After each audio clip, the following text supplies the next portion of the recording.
So speaking of the team that beat him this past week, the Dolphins are at the Raiders to cap off the Saturday slate. Dolphins open up -2 and they're up to -3. So who do you like in this game?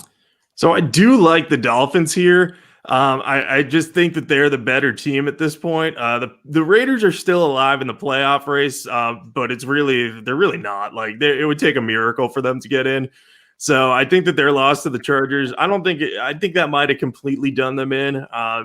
Maybe John Gruden can get them motivated for this one. Maybe they can rally around, Marcus Mariota, who's probably going to be starting in place of Derek Carr.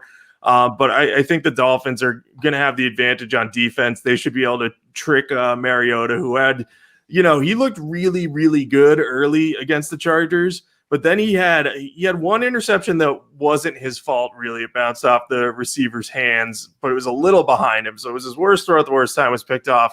Then in overtime, there was another interception that was just dropped by the Chargers. So, Mariota started to have some problems throwing further downfield late in the game. I can see the Dolphins giving him fits with the secondary that they have. I'm not entirely convinced that they'll stop the offense, but I do think that Tua will be able to move the ball on the Raiders defense because they can't stop the run at all. Maybe Rod Marinelli's, 10 days to prepare the defense at this point will be good. And then we'll see that if they could stop the run, maybe they could stop Tua a little bit. But the only thing that gives me pause, the Dolphins are shorthanded. So if they're down their top 4 receivers again, I don't think they'll pull this out as a 3-point road favorite. But if they get healthier, and I would wager that Gesicki and Parker will be back this week. They almost played last week, but didn't quite. I think they'll have a chance to pull this one out. But I'm not going to be heavy on them. I've got them down for 1 to 2 units at -3. Probably leaning on the lower side there just because of the questions about the health of their weapons and what Marinelli could do to this defense with a little extra time to repair than last game.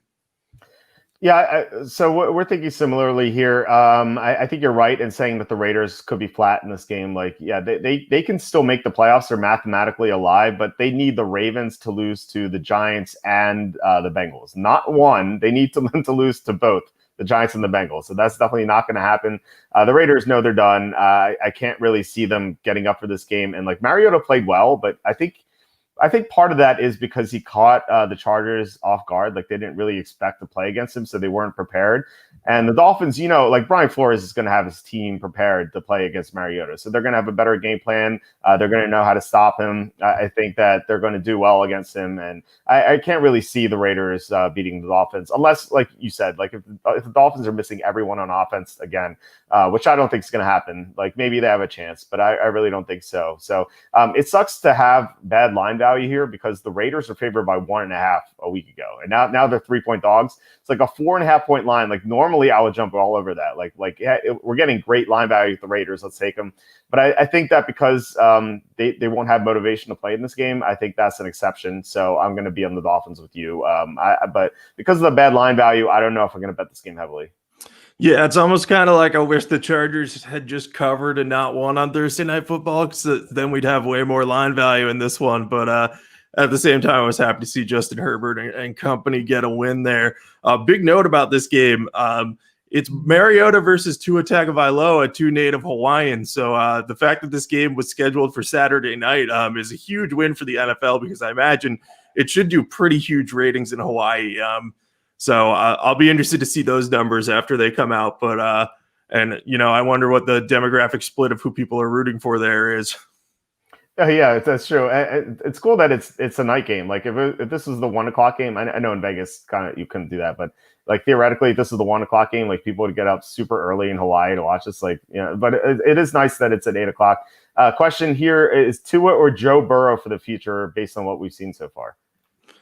I'm horribly biased, so I want to say Tua. But if you're talking solely from a talent standpoint right now, I think you have to say Burrow. But I've been impressed with what Tua has been able to do and how he's been able to grow in every game coming off that major injury. At the end of the day, it's the same thing where if we had debated these guys for the number 1 overall pick, if Tua hadn't gotten hurt, you can't really go wrong with either of them. But I would lean Tua right now because he's healthy right now. Unfortunately, I wish Burrow hadn't torn his ACL because the debate between him, Tua, and Herbert in the upcoming like 2 years of who's the best would be amazing. But I just don't know if Burrow is going to be on the field to start next year, or at what point he's going to come back, because that was a pretty serious knee injury. So I think I'm on Tua because he's already, recovered from one major injury. That's true. Yeah, I think I would go with Burrow. I mean, he was so good earlier in the year. Like, it just like you see the difference between him and not him on the Bengals. Like, it's really night and day. So it is close though. Like, I mean, these two guys have been great. So is Herbert's been awesome too. So you have to include him in the conversation. So yeah, I don't think you can go wrong.